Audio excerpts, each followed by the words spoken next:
Salam sejahtera, selamat beraktivitas kembali. Kiranya hari ini lebih baik dari hari-hari sebelumnya. Pemeliharaan Tuhan senantiasa ada di hidup kita. Kita akan baca dan renungkan firman Tuhan di Matius 8 ayat 18 sampai 34. Ketika Yesus melihat orang banyak mengelilinginya, ia menyuruh bertolak ke seberang. Lalu datanglah seorang ahli Taurat dan berkata kepadanya, "Guru, aku akan mengikut engkau kemana saja engkau pergi." Yesus berkata kepadanya, "Segala mempunyai liang dan burung serigala mempunyai liang dan burung mempunyai sarang, tetapi Anak Manusia tidak mempunyai tempat untuk meletakkan kepalanya." Seorang lain, yaitu salah seorang muridnya, berkata kepadanya, "Tuhan, izinkanlah aku pergi dahulu menguburkan ayahku." Tetapi Yesus berkata kepadanya, "Ikutlah aku dan biarlah orang-orang mati menguburkan orang-orang mati mereka." Lalu Yesus naik ke dalam perahu dan murid-muridnya pun mengikutinya. Sekonyong-konyong mengamuklah angin ribut di danau itu, sehingga perahu itu ditimbus gelombang. Tetapi Yesus tidur. Maka datanglah murid-muridnya membangunkan dia, katanya, "Tuhan, tolonglah kita binasa." Ia berkata kepada mereka, "Mengapa kamu takut, kamu yang kurang percaya?" Lalu bangunlah Yesus menghardik angin dan danau itu, maka danau itu menjadi teduh sekali. Dan heranlah orang-orang itu, katanya, "Orang apakah dia ini, sehingga angin dan danau pun taat kepadanya?" Setibanya di seberang, yaitu di daerah orang Gadara, datanglah dari pekuburan dua orang yang kerasukan setan menemui Yesus. Mereka sangat berbahaya sehingga tidak seorang pun yang berani melalui jalan itu. Dan mereka itu pun berteriak, katanya, "Apa urusanmu dengan kami, hai Anak Allah? Adakah engkau kemari untuk menyiksa kami sebelum waktunya?" Tidak jauh dari mereka itu sejumlah besar babi sedang mencari makan. Maka setan-setan itu meminta kepadanya, katanya, "Jika engkau mengusir kami, suruhlah kami pindah ke dalam kawanan babi itu." Yesus berkata kepada mereka, "Pergilah." Lalu keluarlah mereka dan masuk ke dalam babi-babi itu. Maka terjunlah seluruh kawanan babi itu dari tepi jurang ke dalam danau dan mati di dalam air. Maka larilah penjaga-penjaga babi itu, dan setibanya di kota diceritakannya segala sesuatu juga tentang orang-orang yang kerasukan setan itu. Maka keluarlah seluruh kota mendapatkan Yesus, dan setelah mereka berjumpa dengan dia, mereka pun mendesak supaya ia meninggalkan daerah mereka.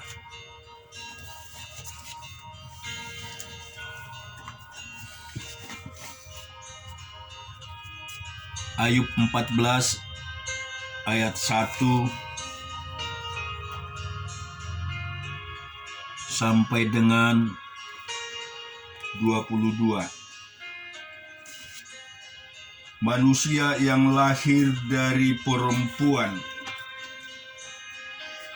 singkat umurnya dan penuh kegelisahan. Seperti bunga ia berkembang lalu layu, seperti bayang-bayang ia hilang lenyap dan tidak dapat bertahan. Masakan engkau menunjukkan pandanganmu kepada orang seperti itu, yang menghadapkan kepadamu untuk diadili? Siapa dapat mendatangkan yang tahir dari yang najis? Seorang pun tidak.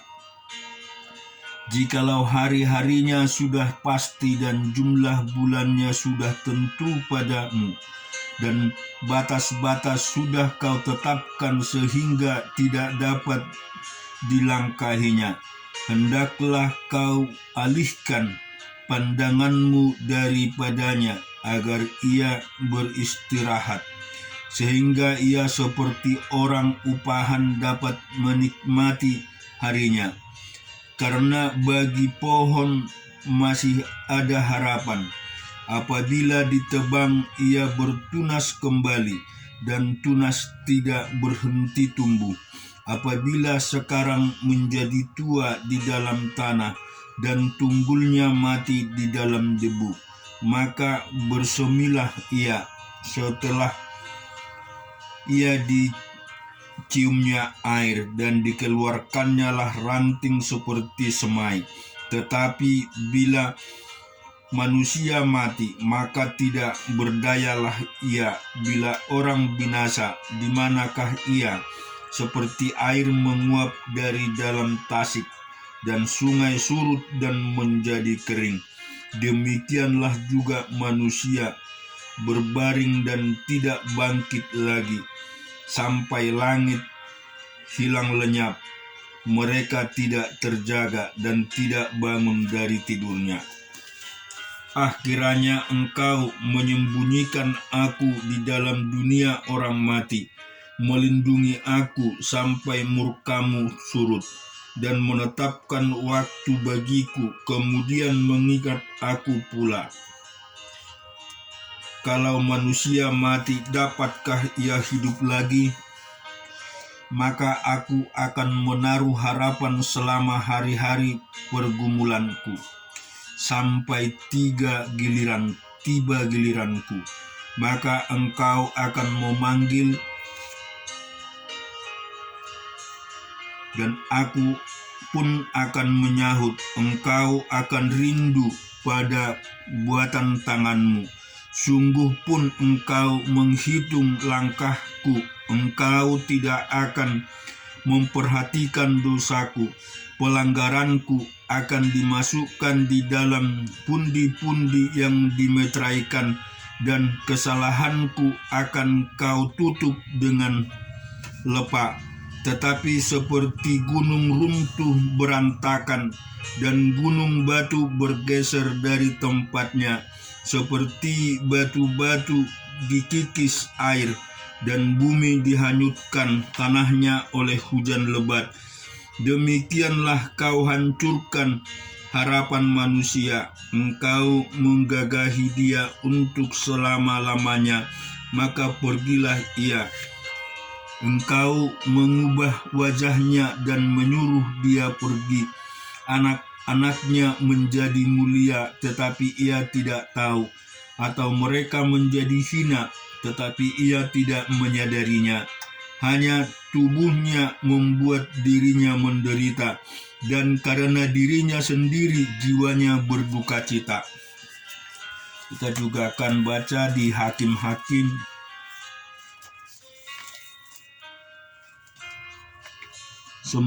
ayat 1 sampai 15. Adapun Abimelek bin Yerubal pergi ke Sikem kepada saudara-saudara ibunya dan berkata kepada mereka dan kepada seluruh kaum dari pihak keluarga ibunya, "Tolong katakan kepada seluruh warga kota Sikem, manakah yang lebih baik bagimu, 70 orang memerintah kamu, yaitu semua anak Yerubal, atau seorang dan ingat juga bahwa aku darah dagingmu." Lalu saudara-saudara ibunya mengatakan hal ikhwalnya kepada seluruh warga kota Sikem. Maka condonglah hati orang-orang itu untuk mengikuti Abimelek, sebab kata mereka, "Memang ia saudara kita." Sesudah itu mereka memberikan kepadanya 70 uang perak dari kuil Balbarit. Lalu Abimelek memberi perak itu sebagai upah kepada petualang dan orang-orang nekat supaya mengikuti dia. Ia pergi ke rumah ayahnya di Opra, lalu membunuh saudara-saudaranya, anak-anak Yerubal, 70 orang di atas satu batu. Tetapi Yotam, anak bungsu Yerubal, tinggal hidup karena ia menyembunyikan diri. Kemudian berkumpullah seluruh warga kota Sikem dan seluruh Ben Milo. Mereka pergi menobatkan Abimelek menjadi raja dekat pohon terbatin di tugu peringatan yang di Sikem. Setelah hal itu dikabarkan kepada Yotam, pergilah ia ke gunung Gerizim dan berdiri di atasnya. Lalu berserulah ia dengan suara nyaring kepada mereka, "Dengarkanlah aku, kamu warga kota Sikem, maka Allah akan mendengarkan kamu juga. Sekali peristiwa pohon-pohon pergi mengurapi yang akan menjadi raja atas mereka. Kata mereka kepada pohon zaitun, 'Jadilah raja atas kami.' Tetapi jawab pohon zaitun itu kepada mereka, 'Masakan aku meninggalkan minyakku yang dipakai untuk menghormati Allah dan manusia dan pergi melayang di atas pohon-pohon?' Lalu kata pohon-pohon itu kepada pohon ara, 'Marilah jadilah raja atas kami.'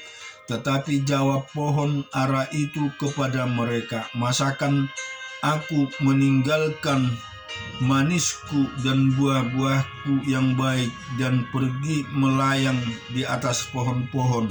Lalu kata pohon-pohon itu kepada pohon anggur, 'Marilah jadilah raja atas kami.' Tetapi jawab pohon anggur itu kepada mereka, 'Masakan aku meninggalkan air buah anggurku yang menyukai hati Allah dan manusia dan pergi melayangkan di atas pohon-pohon?' Lalu kata segala pohon itu kepada semua semak duri, 'Marilah jadilah raja atas kami.' Jawab semak duri itu kepada pohon-pohon itu, 'Jika kamu sungguh-sungguh mau mengurapi aku menjadi raja atas kamu, datanglah berlindung di bawah naunganku. Tetapi jika tidak, biarlah api keluar dari semak duri dan memakan habis pohon-pohon yang digantung yang di gunung Libanon." Kita juga akan membaca di dalam Keluaran 30 dari ayat 17.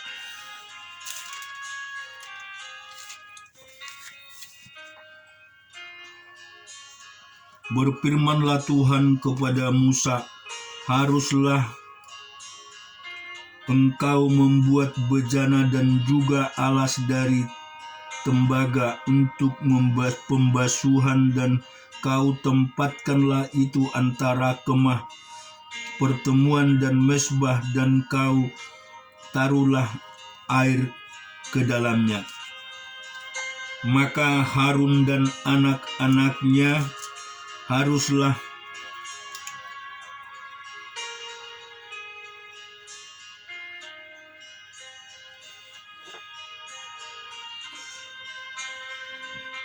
haruslah membasuh tangan dan kaki mereka dengan air dari dalamnya. Apabila mereka masuk ke dalam kemah pertemuan, haruslah mereka membasuh tangan dan kaki dengan air supaya mereka jangan mati. Demikian juga apabila mereka datang ke mezbah itu untuk menyelenggarakan kebaktian dan untuk membakar korban api-apian bagi Tuhan. Haruslah mereka membasuh tangan dan kaki mereka supaya mereka jangan mati. Itulah yang harus menjadi ketetapan bagi mereka untuk selama-lamanya, bagi dia dan bagi keturunannya. Ambillah rempah-rempah, pilihlah mur, teteskanlah 500 siskal dan kayu manis yang harum setengah dari itu, yakni 250 siskal, dan tebu yang baik 250 siskal, dan kayu meja 500 siskal, ditimbang menurut siskal kudus, dan minyak zaitun 1 min. Haruslah kau buat semuanya itu menjadi minyak urapan yang kudus, suatu campuran rempah-rempah yang dicampur dengan cermat seperti buatan seorang tukang campur rempah-rempah. Itulah yang harus menjadi minyak urapan kudus. Haruslah engkau mengurapi dengan itu kemah pertemuan dan tabut hukum, meja dengan segala perkakasnya, kendil dengan perkakasnya, dan mezbah pembakaran ukupan, mezbah korban bakaran dengan segala perkakasnya, bejana pembasuhan dengan alasnya.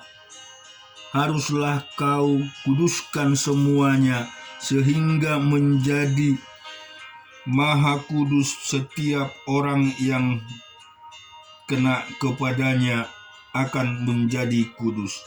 Engkau harus juga mengurapi dan menguduskan Harun dan anak-anaknya supaya mereka memegang jabatan imam bagiku. Dan kepada orang-orang Israel haruslah kau katakan demikian, ini yang harus menjadi minyak urapan yang kudus bagiku dan diantara kamu turun-temurun. Kepada badan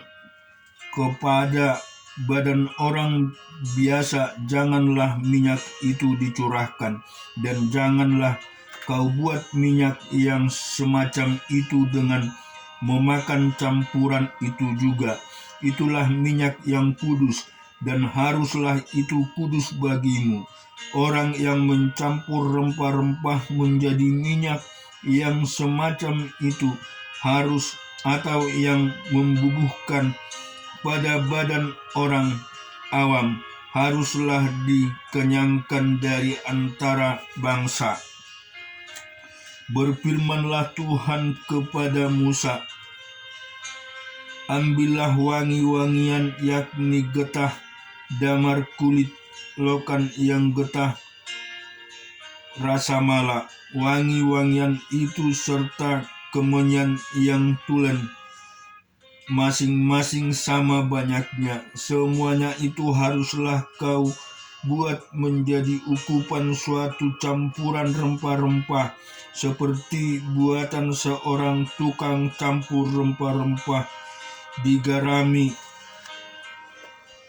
murni kudus. Sebagian dari ukupan itu haruslah kau giling sampai halus, dan sedikit daripadanya kau letakkanlah di hadapan tabut hukum di dalam kemah pertemuan di mana aku akan bertemu dengan engkau. Haruslah itu maha kudus bagimu. Dan tentang ukupan yang kudus harus kau buat menurut campuran yang seperti itu juga. Janganlah kau buat menjadi bagi kamu sendiri. Itulah bagian untuk Tuhan yang kudus bagimu. Orang-orang akan membuat minyak yang semacam itu dengan maksud untuk menghirup baunya. Haruslah dilenyapkan dari antara bangsanya. Amin. Tuhan memberkati kita semua.